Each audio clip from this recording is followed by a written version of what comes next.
Halo teman-teman, perkenalkan nama saya Melinda Leolede, mahasiswa Universitas Nusa Cendana, jurusan Psikologi semester 5. Di sini saya mau membagikan informasi sedikit mengenai kesehatan mental.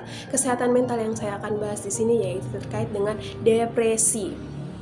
Setiap orang pasti pernah atau mungkin sedang mengalami yang namanya masalah atau rintangan hidup. Orang-orang yang mudah putus asa dalam menghadapi masalah hidupnya itu pasti atau mungkin bisa mengalami yang namanya depresi, bahkan stres. Depresi merupakan gangguan emosi atau perasaan yang buruk yang ditandai dengan sedih berkepanjangan, sering merasa putus asa, tidak berarti, dan juga sering merasa bersalah. Orang-orang yang mengalami depresi ini sering berpengaruh terhadap kesehatan mentalnya, yaitu di mana cara berpikirnya, cara berperasaan, dan juga berperilaku itu sangat berpengaruh terhadap orang-orang yang mengalami depresi. Depresi dan stres yang berkepanjangan atau yang berlarut-larut dapat mengganggu sistem kekebalan tubuh kita, di mana ketika emosi negatif berupa kecemasan, tidak bersyukur, putus asa, dan sering merasa sedih itu dapat mengganggu tubuh kita, di mana tubuh kita akan menjadi lemah. Ciri-ciri fisik dan psikologis dari depresi sendiri itu yang pertama, kita bahas tentang ciri fisik, di mana orang-orang yang mengalami depresi itu sering mengalami yang namanya kurang tidur ataupun tidur berlebihan, sering merasa sakit kepala, kurang konsentrasi dan minat, dan juga sering merasa lelah atau sulit makan atau makan berlebihan.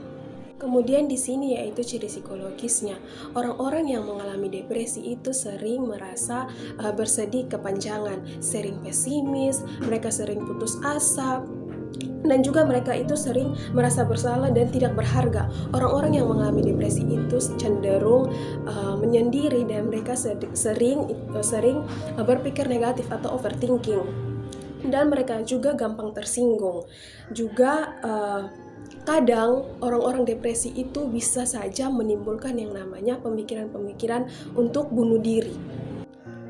Depresi itu dapat disebabkan oleh faktor keturunan atau biologis, bisa juga karena faktor psikologis atau kepribadian, di mana mereka-mereka yang sering mengalami depresi itu sering merasa tertekan dan rendah diri, dan juga karena faktor sosial, mungkin karena trauma atau karena lingkungan di mana mereka berada itu tidak suportif atau tidak kondusif sehingga menyebabkan mereka menjadi depresi. Yang mana selain itu orang-orang yang mengalami depresi itu bisa disebabkan karena faktor keuangan, masalah keluarga, ataupun pernah mengalami yang namanya kejadian-kejadian tragis atau trauma masa lalu seperti diperkosa ataupun mengalami bencana alam atau kejadian-kejadian tragis yang lainnya.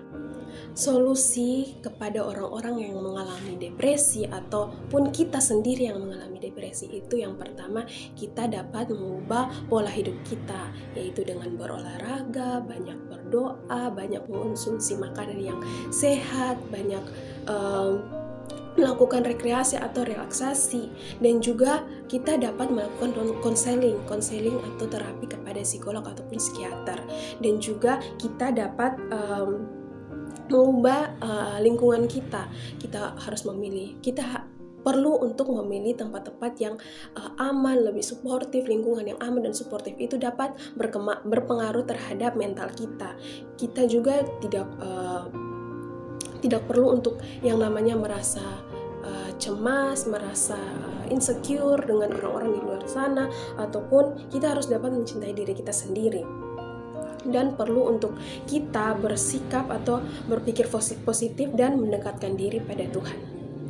Mungkin ini beberapa informasi yang dapat saya bagikan mengenai kesehatan mental, yaitu terkait dengan depresi. Semoga teman-teman bisa mengerti, bisa dipelajari dengan baik-baik, dan dapat bermanfaat bagi diri teman-teman dan juga saya sendiri.